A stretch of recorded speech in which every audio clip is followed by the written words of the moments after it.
To the Matt Schneidman Show. Matt's awesome. Everybody loves and respects Matt. Follow Matt on Twitter and Instagram at Matt Schneidman. Sound off now on the NicoletLaw.com talk and text line at 1-877-794-1973. That's 1-877-794-1973. If I'm in this crummy situation, let's make content out of it. The Matt Schneidman Show is brought to you by Potawatomi Sportsbook. Bet above the rest. Never go corporate. Always go local. With Hunter Baumgardt, here's Matt Schneidman on the game. It's the Matt Schneidman Show, Friday, January 10th. 48 minutes of radio time separate us from the weekend. And what that weekend holds is the Packers and the Eagles in the wild card round of the 2024-2025 NFL playoffs. I'll be flying down to Philadelphia. Over and down, I guess, tomorrow afternoon, connecting in Chicago. Hopefully I get there all right. I know there's some snowstorms expected in certain areas of the country. The Packers-Eagles, it's almost here. Not too busy of a day today at Lambeau Field. Obviously, Fridays are mainly for the final injury report of the week, so we can start with that. But, Hunter, I want to ask you, do you still have the same cautious optimism about your Packers as you have seemed to have throughout the week? I do. I am. Would that be a fair way to describe it? I think optimism. So. Cautious optimism. It's a good way to describe it.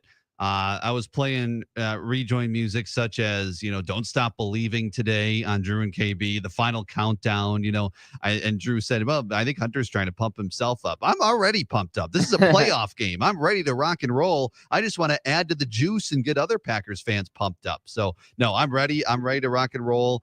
And I'm ready for whatever outcome, but I'm cautiously optimistic. I think that's a good way to put it. If you're a Packer fan that needs Hunter Baumgart's music, with all due respect, to pump you up for this game, I'm not sure you're an actual Packer fan. But a relatively expected injury report for the Packers today based on what we've seen throughout the week. Jordan Love, for all the consternation around his throwing arm earlier in the week, is off the injury report and good to go. Evan Williams with the quad injury, Quay Walker with the ankle, Brenton Cox with the foot, TJ Slayton, his injury was, I don't remember off the top of my head, and then Andre Dillard with a concussion from a couple weeks ago in practice. They're all questionable. Evan Williams, Quay Walker, Brenton Cox, TJ Slayton, Andre Dillard. Out is Zane Anderson, still in concussion protocol from the Vikings game, and obviously Christian Watson. He has not yet been put on injured reserve, so he is listed on the injury report since he's still on the active roster. TJ Slayton's injury is an ankle as well, along with Quay Walker. So I expect most of, if not all of those guys to play. They all practiced today, all got multiple days of practice in this week, albeit in a limited capacity. And Xavier McKinney kind of let it slip yesterday. I don't know if let it slip is the right word to use, but he basically said, yeah, we're getting a bunch of guys back, especially on defense. It's big. So ipso facto, Evan Williams, Quay Walker, Brenton Cox, TJ Slayton going to play on Sunday, which is huge, especially because Jalen Hurts is officially cleared from concussion protocol. A.J. Brown is off the injury report and good to go. And Devontae Smith is off the injury report and good to go. So the Eagles will have their guys that maybe had some uncertainty surrounding them throughout the week. A.J. Brown wasn't practicing, but that was just to, a maintenance sort of thing to get him as close to 100% as possible. Come game time, Jalen Hurts obviously had the concussion, but he's worked through the protocol. And Devontae Smith was dealing with something, and he's good too. So we're getting best on best, minus obviously the Packers' best corner and their best wide receiver. Other than that, everyone's healthy. Yeah, that's the tough part. Eagles have all 22 out there and healthy, which is rare for this time of year. I was looking at the Buccaneers Commanders injury report, and it's like just list player. And the Eagles and Packers have looked like that throughout the week as well. And so I get that. But boy, oh boy, this time of year, if you are where the Eagles are at and have 22 healthy starters, it's a rarity. You're probably I think they are the only playoff team to have that going in. So that even adds to the challenge, as Matt LaFleur has called it all week. The news of the day, aside from the injury report, and there wasn't really any groundbreaking news from that, is the AP All-Pro teams were released today. And those are the honors that are taken most seriously by players, I would say. There's obviously the Pro Bowl. That seems to be more of a popularity contest. There's the Players All-Pro team, and they just vote on one team. And that's a new thing. I believe this is the third year the players have done that, jump-started by the NFLPA. But Associated Press All-Pro with 50 voters from around the league in media. I know Dan Orlovsky has a vote. I believe Tom Silverstein from the Journal-Sentinel has a vote. Tone Diggs from the Pat McAfee Show has a vote. So it's 50 media members who followed the league closely who have a vote. It is, as I said, the honor that I think is taken most seriously by players. Those two teams were released today. So, for example, at running back, people say, why didn't Josh Jacobs get any votes? Well, those 50 voters are asked to pick a running back for the first team and a running back for the second team. At tackle, I believe they're asked to pick 2 tackles for the first team, 2 tackles for the second team. So it's not like they list, all right, their top 10 tackles. They only have a certain number of guys they can put down there. So it's no surprise that Josh Jacobs didn't get any votes because Saquon Barkley got 48 first-team votes. Derrick Henry got the other 2. And then Jahmyr Gibbs got 2 second-team votes, while Derrick Henry got 46. Saquon Barkley got 2, and Jahmyr Gibbs got the other 2. So those were the 3 running backs who got votes. You want to run through the entire team and list the guys who finished in order at each position, Hunter Baumgardt? Well, absolutely. It's the Matt Schneidman show. So if Matt Schneidman thinks yes, Matt Schneidman says yes. No, this is a show with 2 people on it. Thank Sure, you. my name's on the show, but I value your opinion just as No, much. but Maybe I a do little think less so. than I maybe value your opinion a little less than me, but no, I'm just kidding. All right. So this is Go from for it. Rob Maddie on Twitter at Rob Maaddy. He covers the NFL for the Associated Press, and he is the one who announced all of this morning. All right. You ready? I'm ready. The first team offense. Well, actually, I'll just list in order by position who got the most votes. So at quarterback, Lamar Jackson, 30 first place votes. Josh Allen, 18 first place votes. Joe Burrow, 2 first place votes. So Lamar Jackson made the first team. Josh Allen made the second team. Okay. Running backs, Saquon Barkley, 48 first team votes. Derrick Henry, 2 first team votes. Saquon Barkley made the first team. Derrick Henry made the second team. Jahmyr Gibbs got 2 second place votes, as I mentioned. Fullbacks, Patrick Ricard, 27 first team votes. Kyle Juszczyk, 22 first team votes. And then CJ Ham, 1 first team vote. Patrick Ricard made the first team. Kyle Juszczyk made the second team. Bayport's own Alec Ingold got a second team vote. Nice. Green Bay native. Tight ends, Brock Bowers, 27 first team votes. George Kittle, 22 first team votes. Mark Andrews, 1 first team vote. So Brock Bowers made the first team. George Kittle made the second team. At wide receiver, there are 3 wide receivers on each team. Jamar Chase, Justin Jefferson, and Amon-Ra St. Brown made the first team. Jamar Chase and Justin Jefferson got all 50 first place votes. Amon-Ra St. Brown got 40. Terry McLaurin, CeeDee Lamb, and A.J. Brown of the Eagles, who the Packers will see on Sunday, made the second team. McLaurin with 2 first team votes. CeeDee Lamb with 3 first team votes. A.J. Brown with 4 first team votes. The only other player to get a first team vote is Puka Nacua. He got 1. The other receivers to receive second team votes were Brian Thomas Jr. from the Jaguars, Malik Neighbors, Mike Evans, Jerry Jeudy, Drake London, Zay Flowers, T. Higgins, Jackson Smith and Jigba, Cortland Sutton, and Jameson Williams. A lot of receivers there, and most of those guys just got 1 second team vote, so they register and they're on the list because they got a vote. All right. Left tackle. Tristan Wirfs of the Buccaneers got 28 first team votes. Jordan Mailata of the Eagles, 13. Deion Dawkins of the Bills, 5. Rashawn Slater of the Chargers, 3. Laramie Tunsil of the Texans, 1. Garrett Bowles of the Broncos and Trent Williams also got votes, but Tristan Wirfs was the first team left tackle, and Jordan Mailata was the second team left tackle. So I stand corrected. They don't just vote for 2 tackles. They vote by position. So they vote for 1 left tackle for the first team and 1 left tackle for the second team. Okay. At left guard, Joe Thuney from the Kansas City Chiefs, 41 first team votes. Quentin Nelson, 8. Landon Dickerson, 1. So Joe Thuney was the first team left guard. Quentin Nelson, second team. Elton Jenkins got 10 second place votes. or second team votes, I should say. So he was the fourth highest vote getter at left guard. Elton Jenkins, the Packers' two-time Pro Bowl left guard. At center, Creed Humphrey, 44 first-team votes, drafted the pick right before Josh Myers. Frank Ragnow, 4 first-team votes. Tyler Linderbaum, 1. And Cam Jurgens, 1, who the Packers will see on Sunday. So Creed Humphrey, first team. Frank Ragnow, second team. Graham Barton from the Bucs. Tyler Biotish, who went to Wisconsin, from the Commanders. And Zach Frazier from the Steelers also got 1 vote. All right, right guard now. We'll get through this. It's interesting stuff. Quinn Miners from the Broncos, 22 first-team votes. Wisconsin Whitewater, I believe, if I'm not mistaken. Yes, you are right. Where he went to college. Mm-hmm. He was the first-team right guard. Chris Lindstrom from the Falcons, the second-team right guard. Trey Smith, Kevin Zeitler, Sam Cosme, Daniel Falele, I think I'm pronouncing that right, Mekhi Becton, and Kevin Dotson also got votes. Right tackle, Penei Sewell, first team. Lane Johnson, second team. Zach Tom from the Packers was third in terms of vote getting. He got 3 second-place votes, and then Brian O'Neill from the Vikings, fourth. All right.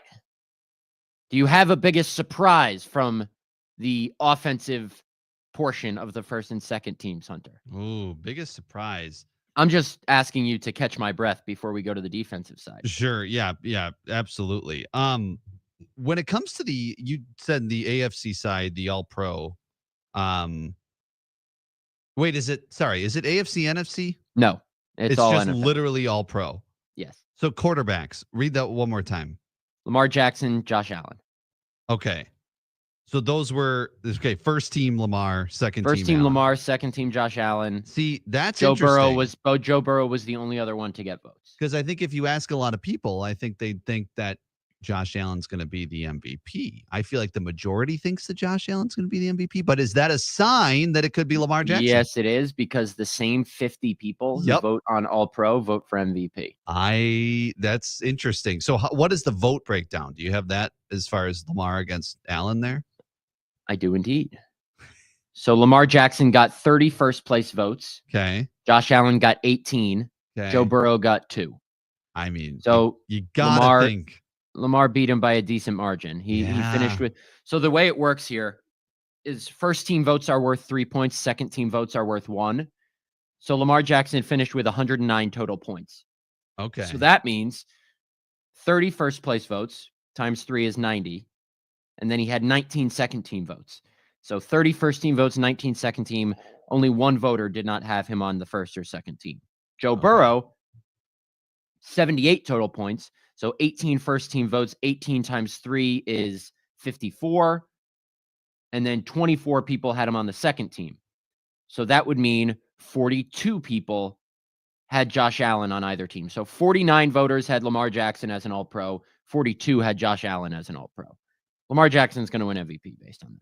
Yeah, that's what I would think too. I think it's an interesting sign of what it could be. And not that it's not deserving, I think so, but I think the majority, I felt like at least a couple of weeks ago, thought Josh Allen was going to be the MVP, but it sounds like Lamar.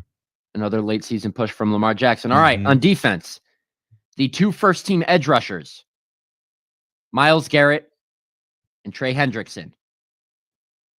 The 3 second team edge rushers, TJ Watt, Nick Bonitto, and Andrew Van Ginkel.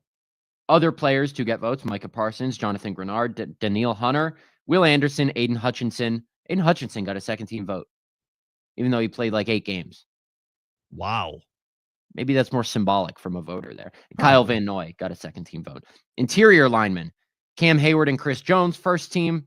Zach Allen, Jalen Carter, second team. Leonard Williams, Dexter Lawrence, Vita Vea, Jeff Simmons, Nnamdi Madubuike, Zach Seiler, Kobe Turner, all receiving votes. At linebacker, this is a long list. A lot of linebackers got votes. First team, Zach Bond, Wisconsin's own, who the Packers will see on Sunday.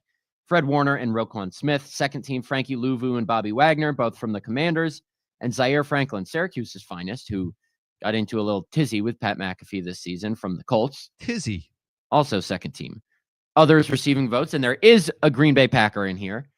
Levante David, Henley from the Chargers, Blake Cashman, Patrick Queen, Jack Campbell, Caden Ellis, Jordan Brooks, Demario Davis, Nick Bolton, Robert Spillane, Quincy Williams, Leo Chenal, Alex Anzalone, Edgerrin Cooper got a second team vote. Okay. The rookie from the Packers. Like that. I assume in future years he'll get many more than one. Mhm. Nakobe Dean, Devin Lloyd, Demarion Overshone, and Jamian Sherwood. At corner, Pat Surtain and Derek Stingley are the two outside corners on the first team. Trent McDuffie. Trent McDuffie made the second team. So, okay, I see. It's split up in between outside corner and slot corner. So Pat Surtain, Derek Stingley, first team. Trent McDuffie, Christian Gonzalez, second team. Also receiving votes, Denzel Ward, Byron Murphy, Christian Benford, Jalen Johnson, Joey Porter, Quinyon Mitchell, Sauce Gardner, J.C. Horn, Jalen Ramsey, and receiving one second team vote for outside corner, Keyshawn Nixon. There we go, Keyshawn. So all the haters who think Keyshawn's not a good corner, way to represent. tell that to the one AP voter who voted him for the second team. Yes, I like that. I like that. All right, we're almost done here. On to slot corner. Marlon Humphrey, first team. Derwin James, second team.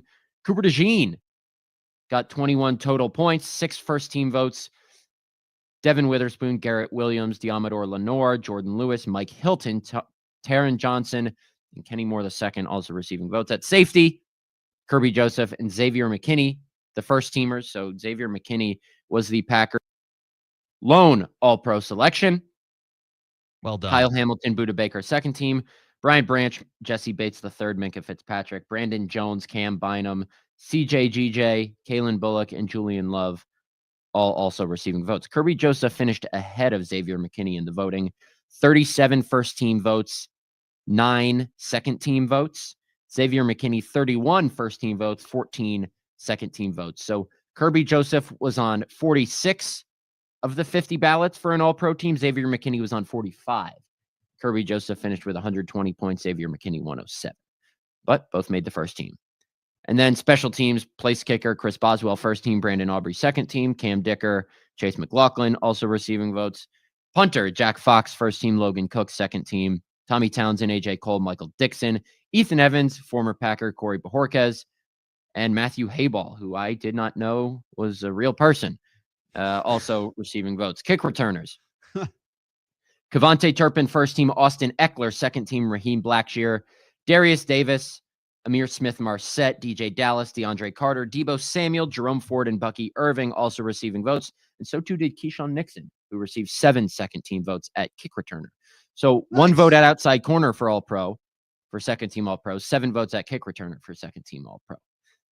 And then there's so many names for punt returners, special teamers, and long snappers. None of them are Packers. But there are your 2024 NFL season AP All-Pro teams. I think it's fascinating that at the beginning of that, you said that the players take this one more seriously.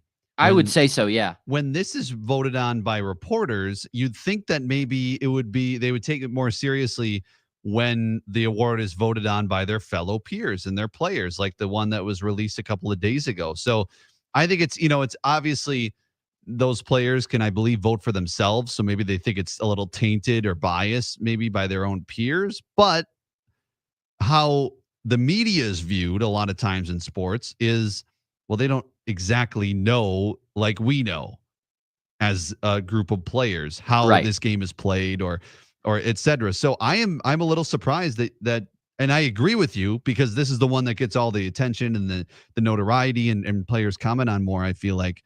But it is interesting when you'd think that they would feel like it is more important to be voted on or voted to an All-Pro team by their peers. And I might be wrong. You might be right. But it just seems like historically this one carries the most weight. It's announced the last. So maybe I'm wrong. I've been wrong before. I might be wrong. I might be wrong on Eagles 28, Packers 24. Well, I'm hoping. I'm hoping because the storylines going into a Packers-Lions divisional round game in Detroit would maybe help me pay for a new house. It could. Even though I don't need one. I would like to get a new truck. Oh. I've driven a 2017 Toyota Corolla for the last 7 years. So maybe a little upgrade there. That can be paid for by the page views from the Packers-Lions stories. So we'll see. Let's get a Packers dub. Let's get to a break.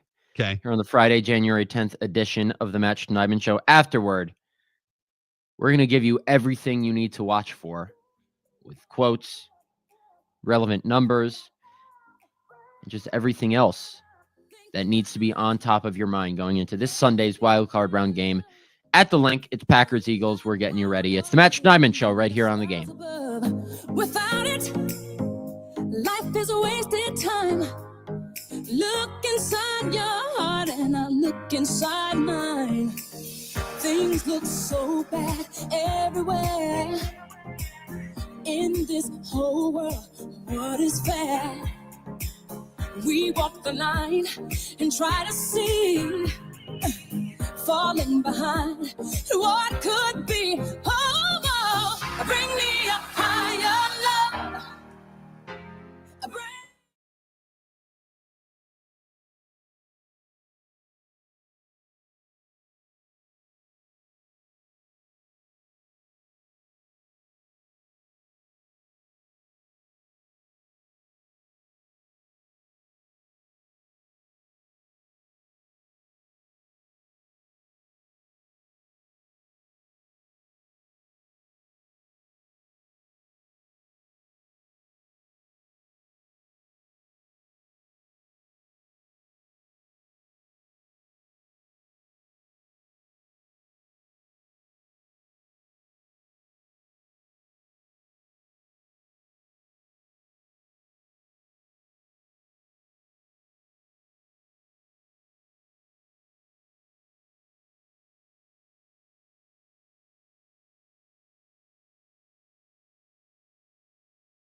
Playoffs are here. We know we control our fate. We know we have what it takes.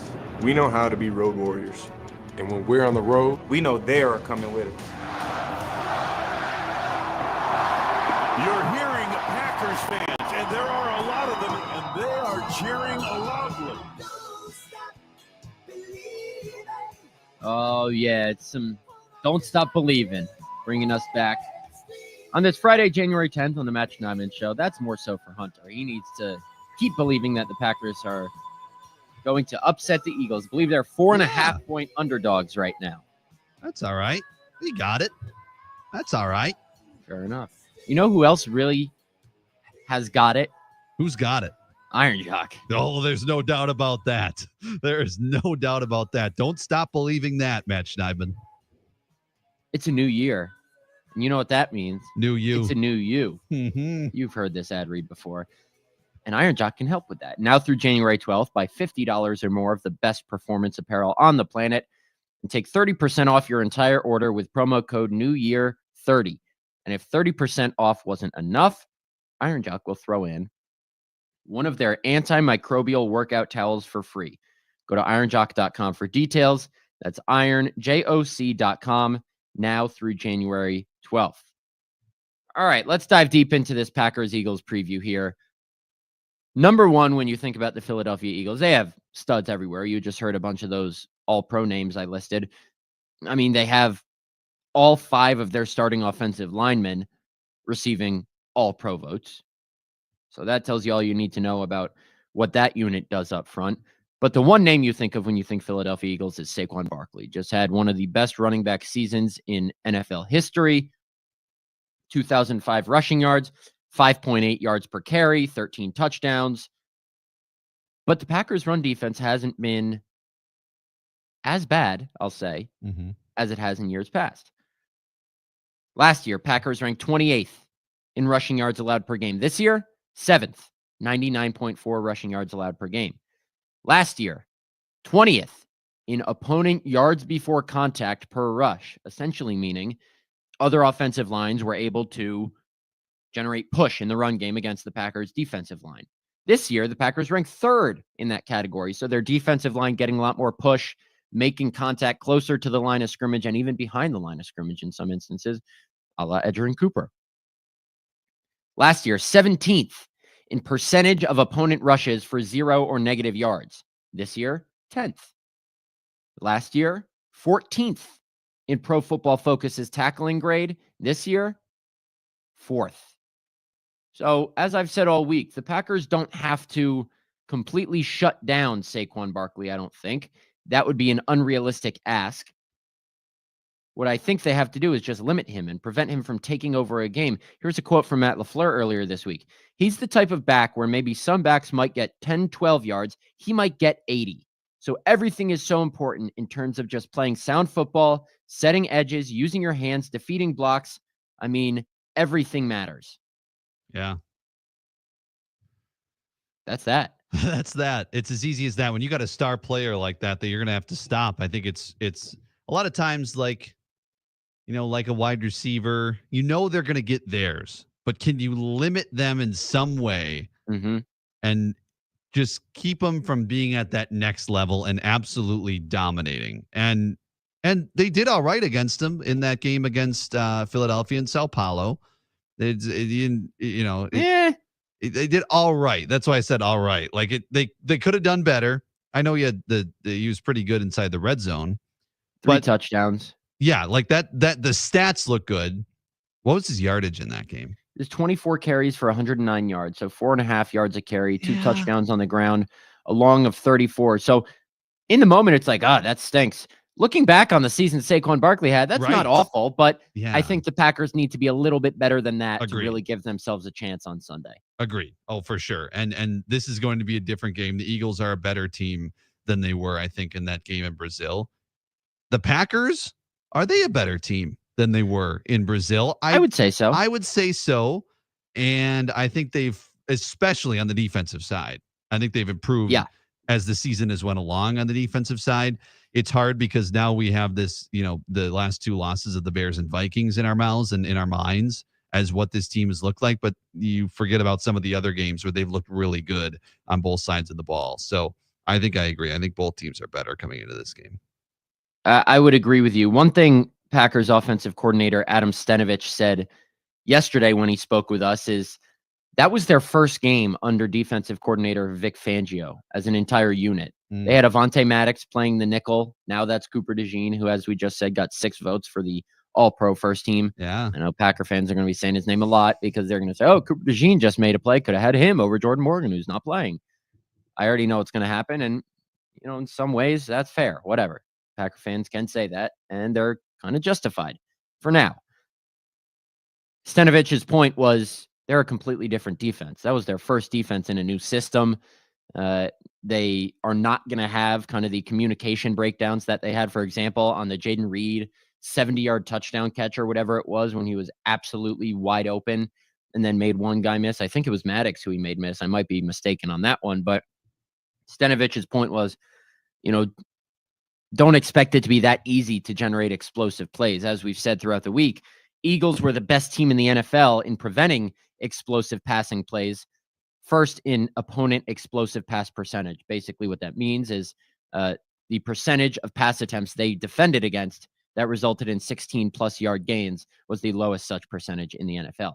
Packers obviously don't have their biggest deep threat at receiver. Christian Watson tore his ACL last Sunday, averaged 21.4 yards per catch this season, so the Packers will have to find a way to generate that offense down the field. Stanovich talked about, we got Bo Melton, we got some speed there, and yes, they do with Reed and with Wicks. Dobbs isn't as much of a deep threat as he is more of a possession intermediate guy. Yeah. But there are ways for them to, matriculate down the field in the passing game. Jordan Love's got to be more accurate too, which he said after Sunday's game, Hunter. Well, that's a big thing too. I mean, in Jordan Love, and I think he is going to be a big factor in this game because quarterback, no matter what the team is around him, if the quarterback has a bad day, you're most likely going to have a bad day on offense. And so that's the thing with the Eagles too. Jalen Hurts hasn't played a lot in the last few weeks. You wonder what the rust is. Maybe that's the biggest question for the Eagles. They're healthy, but will the rust come and be a factor? And can the Packers jump on that early? And Love and the Packers start fast. We've talked about it all week. We've talked about it for weeks and months, really. Starting fast against good teams. It's been the bugaboo for the Packers. That's going to be big. Bugaboo. I like that word. Yeah, it's the bugaboo. Yeah, use that. Maybe use that in the story if you need to. But I don't even know if that is that in the dictionary. I don't know. They might get flagged with the red lines underneath. But I do think after I use bugaboo, then I can get back on the English language there. But I do think that if Jordan Love can play, he doesn't have to play because last year, I mean, that Cowboys game, for instance, or, a couple of the games heading into that where he was just on the money almost all the time. He doesn't necessarily have to be that, but he has to be close. He has to be close because to beat a really good team like the Eagles, you got to have a really good play from the quarterback position. Yeah, you do. And I know the Packers are a run-first team, but Jordan Love's going to have to make some plays. For sure. You can't beat the Eagles just relying on the run game. Third down's going to be huge. Oh, yeah. Absolutely.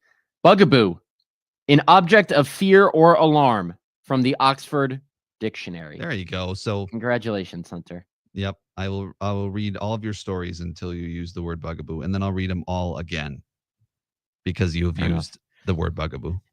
You brought up maybe testing Jalen Hurts early, and it'll be interesting to see what the Packers do to maybe see if he's rusty. I believe he's thrown 4 passes in the last month. Yeah. I heard. Will he have rust throwing? Will he be hesitant to take off because he's just coming off a concussion, was cleared from the protocol today, it was announced. Or maybe he cleared it yesterday, but it was announced that he had cleared the protocol today. You get the point. Yep. Will we see a different Jalen Hurts? In week 1, the Packers implementing kind of that mush rush strategy, which is designed to contain mobile quarterbacks in the pocket. They just use power rushes instead of getting all freaky and crazy up front to generate pressures and sacks. They just want to contain the pocket, hold the edge, so mobile quarterbacks don't get out.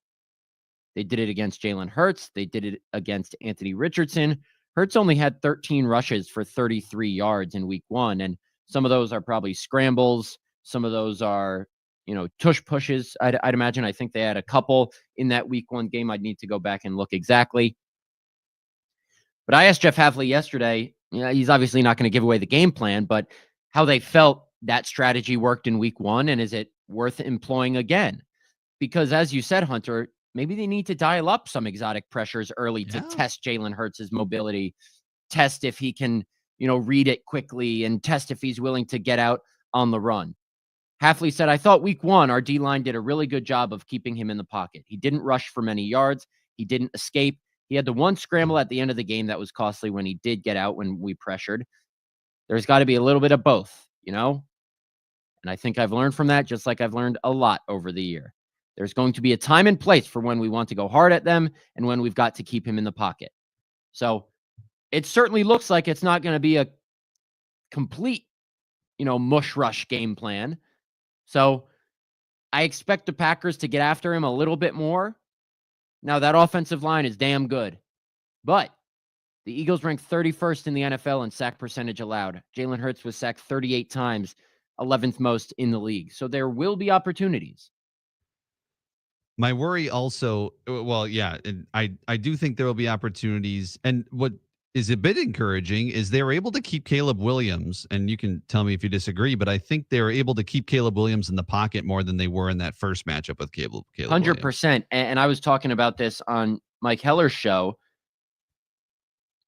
I think that, I want to phrase this correctly, I think that the Packers probably saw what happened in their first game against the Bears and said, Caleb scrambled for way too many yards against us. Mm-hmm. That can't happen again. So they probably just wanted to keep him in the pocket. Or you could say, man, the Bears have one of the worst pass blocking offensive lines in the league. I believe they were 32nd in sack percentage allowed, the only team worse than the Eagles. So you can say, why not just go after him and sack the guy? You look at the box score, Packers had 1 sack in that game, I believe. Rashawn Gary on the first play of the game for the Packers defense, I think it was. So you say, man, that pass rush really disappeared. But I'd have to go back and watch the tape on that one. I didn't, but that's my fault. I'd imagine that part of the game plan was probably the pass rush wasn't as good, but part of the game plan probably was also that the Packers wanted to make sure Caleb Williams didn't get out and hurt them with his legs as much as he did in week 11. Now, we'll see what plan they use against Hurts, but I think if you're a Packer fan, you want them to test him early with some of those pressures. Absolutely. See what he can do under duress. See if he can make plays early. And the Eagles have had the problem as well of starting out not so fast. So, boy, I know Matt LaFleur wouldn't tip his hand this week, but would love to see the defense out there on the first if they flip the coin. And I know it's a risk because if the Eagles go down and score and get up early, the crowd is even more into it than they will be when introductions are made. But boy, oh boy, if you can get them off the field early and get your offense out there, I feel like that's going to be really, really good. Yeah, I am of the belief that the Packers should put their defense out there first if they have the choice. I get, and I've said this before, so apologies if you have listened to the prior shows this week. But I'm of the belief that you go with the hot hand right now, and the hot hand is the Packers defense. Yeah. Yep. It didn't always look like that in Minnesota, but what have we talked about in recent games, and what have the guys in that locker room and at that podium talked about? Slow starts on offense. We need to be better on offense. Well, you can buy your offense some breathing room and an extra possession if you got to stop on defense to start the game. Now, that strategy could backfire. Hindsight's 20/20 with all of this. If the Packers get the ball and go down and score a touchdown, it's the right decision. If they choose to defer and get a stop, it's the right decision. If they choose to receive and have a 3-and-out, it's the wrong decision. So really, it's a lose-lose for Matt LaFleur probably, unless they get a stop or go down and score 7 points. I don't think 3 is good enough. Yeah. He has said in the past that it's a gut feel. So we'll see what his gut says around 3:30 on Sunday. It could be different than what his gut says now. It could be. Here's what he said earlier this week when talking about the coin toss. It's great when it works out. It's not great when it doesn't. I think every game's a little bit different. Certainly the weather can play a part into determining what you want to do and just where do you think you have an advantage. I'm not going to tell you exactly what we're going to do, but we'll find out on Sunday. There you go. He might not even know what they're going to do. Oh, he might not. He could see how Jordan Love walks off the bus and say, that's a guy who's going to come out slinging it. We're not deferring. And look, they did it against the Cowboys last year, had a 7.5-minute drive, I think, and Aaron Jones scored a touchdown. Completely took the sails out of that game. That worked to perfection, just like in Detroit last year, just like in Seattle this year. I forget if they won that toss. Bottom line is they got the ball first and scored. But to get out of this rut of slow starts on offense, I don't think it's worth trying to figure out things on the fly in that regard in a wild card playoff game. I would trust your hot hand, which is your defense. Let's get to the phone lines, Hunter. We have some action on the NicolayLaw.com talk and text line. Yes, we do. Bob in Long Island going for the hat trick of calls this week, finishing 3 times in a us week out here. Yes, Bob, how are you doing? Hey, good evening, gentlemen. It's a great show as always. Thank you. I think with Jordan Love, I think his first pass is very important. When he throws that first pass of the game on the dime, 20-yard gain, it's like we have a goaltender here in Long Island, Ilya Sorokin. I'm an Islanders fan. And when he lets the first shot in, it's Swiss cheese the rest of the night because you don't know. You're going to get an 80% save percentage, right? And it's going to be, oh, my God, are we going to see just fishing the puck out of the net for the rest of the night? And a lot of times we've seen it. With Jordan, I think he makes that first throw of the game, and it's on target, 20 yards, first down. It just seems that the whole team, it's like on defense, the first play, you tackle a guy in the backfield, it's a lot different than a guy runs 30 yards for a first down. I've just noticed that maybe it's just me, but when he comes out throwing and he's on target, that first throw, I think he builds on it. So you think that first throw sets the tone for the rest of the game, Bob? You're going to feel great or you're going to feel terrible after that first throw? It's like, I think, like, remember when Favre first came up, he would be the first few throws of the game were high most of the time. In the beginning of the game, he was all amped up. This is kind of like there's a lot of Favre in him. And the first throws are either high or the throws at their shoelaces. And I think the first throw with him gets set, gets his feet positioned correctly, the follow-through gets it on there, and I think the line does their job. I think it's a different thing rather than a sack or a pick or just a throw right to the shoes. I just think it just sets the tone right away. It's like a pitcher in the game. First batter, boom, strikeout. Okay. Feel a lot better about yourself. So, Bob, being from Long Island, are you a Yankee fan or a Mets fan? I'm a long-suffering Pittsburgh Pirate fan. Oh, if you would have said Mets, I would have said get off my airwaves. But Pittsburgh Pirates, I just feel sorry for you. But you got guys that can throw strikes the first pitch of the game. Oh yeah, I mean, they've got the Skeens, of course. They're working on this young guy Bubba Chandler now. I mean, I think they could. Oviedo comes back after arm surgery. I think they could put together a decent pitching staff, but they have no hitters. They haven't had a righty power hitter since Richie Zisk. And that was Pittsburgh Pirates Therapy Hour with Bob from Long Island. Yes. Bob, we appreciate you as always. Therapy. Yeah, we need more than the time on this show to go through that. Bob, we appreciate you listening as always. Great points. It'll be interesting to see. It'll be interesting to see how they start the game. Like you said, I think that's more for the vibes, the confidence of the team rather than any tangible, mark of how the game's going to go. But it certainly wouldn't hurt if Jordan Love completes his first pass for 20 yards. That's why I love playoff games, because every single play we are talking about in no other one play. Exactly. In no other week of the season, usually, unless it's a massive game, even against the Lions, that wasn't a discussion. You're talking about one play and it could set off a whole chain of events. And because you live and die as Packers fans, we're going to live and die with every single play and every single possession on Sunday.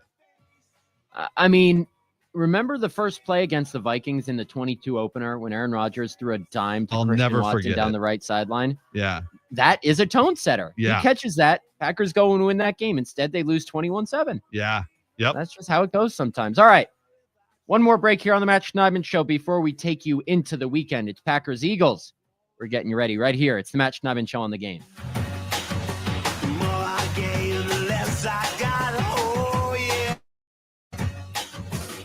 What's the use of trying? All you get is pain. When I wanted sunshine, I got rain. And then I saw her face. Now I'm a believer, and not a trace.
Get jazzy on. Wrapping up here. It's Friday, January 10th on the Matt Schneidman Show. I got to get out of here because I'm going to De Pere versus Ashwaubenon tonight. Oh, yes. Obviously, Rob Tomovsky's son starts for De Pere. They are playing Amari Allen, who is committed to Alabama, plays for Ashwaubenon. Okay. So it'll be a good matchup over at De Pere. It starts at 7, but really like 7:15. So I'm going to really jet out of here after the show ends. But before that, I'm contractually obligated to be on this radio until about 6:55 and 50 seconds. So let's get to some text on the NicolayLaw.com talking text line. Let's do that. Let's first go to unnamed the 608. Where does Jordan Love rank for completion percentage when you take out all the drops by the receivers? Now, we don't have to get an exact number, but is that you think that affects it dramatically, or is it more so it would be a percentage or two down? Yeah, I don't know. It would take me a while to figure out where he ranks with drops included, but I can tell you his completion percentage ranks 19th in the NFL. Wait, no, I clicked on the wrong thing. His completion percentage. Oh, this is all messed up because it doesn't sort out guys who played like 2 games. Jordan Love's completion percentage is 63.1%. That's way down. Yeah, that's way down in the NFL, but his receivers. Give me a second here. I'm looking up how many drops the Packers had this season. They had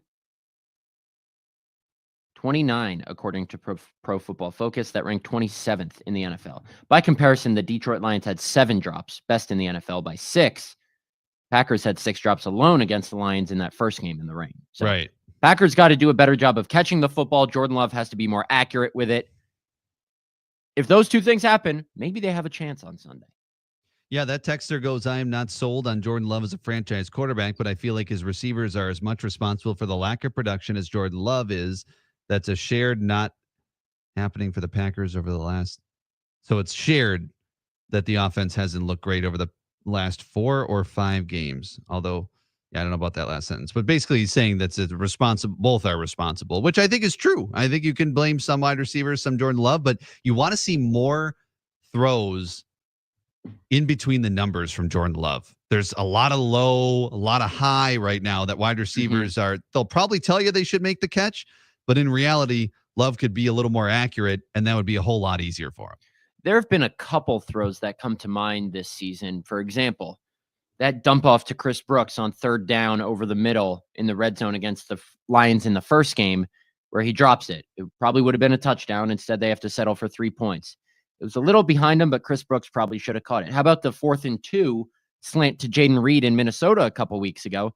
Little out in front of him, but Jaden Reed probably should have caught it. So there seemed to be a bunch of those this season where, sure, the accuracy can be better, but the Packers coaches are going to grade them as drops if they hit the receivers and pass catchers in the hands, which they have sometimes.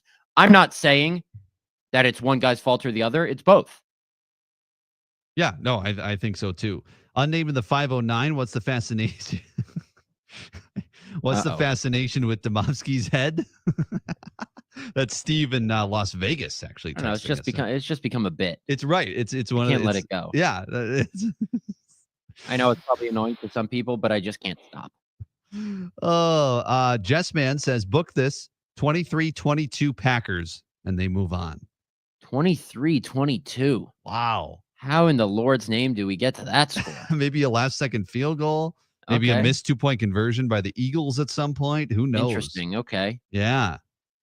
So so I have to write about 300 words in 2 or 3 takeaways right at the buzzer of the game and file them for our quick reaction story.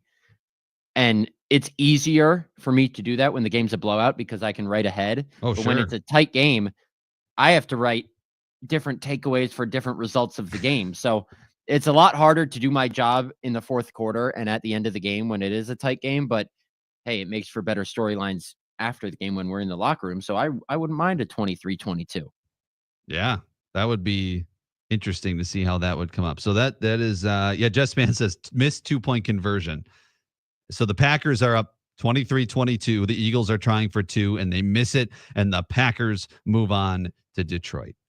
I can manifest it and see it in my dreams. Will I see it on Sunday? We shall see. I'm going 28-24 Eagles. I've been wrong before. I could be wrong, but I agree with Bob in Long Island. I think we get a great sense for how this game goes based on the very start of it. Whether that's the first drive, the first 2 drives, first 3 drives. I think we get a feel for how this game is going to transpire. What the Packers can't have happen is what has happened against the Vikings and the Lions and the Vikings again. Yep. It's getting down by multiple scores early. Then you hamstring yourself on offense. You have to pass more to make up the deficit, and you're just playing catch up. And sure, the final score looks close, but that's in part because the other team is playing defense to prevent, any big plays in one play, and they're kind of just keeping everything in front. If the Packers do that again against the Eagles and say lose by 4, 3, or 2, they can't go in that locker room and say, well, we know we have the pieces. We're almost there. We got to earn the right to come back and play these guys. That happens again, their season's over. Yeah. So we'll be talking about a loss on Monday or a Packers-Lions game, which would be fascinating. Everyone enjoy their weekend. Enjoy the game. Stay safe. For Hunter, I'm Matt. Appreciate everybody for listening.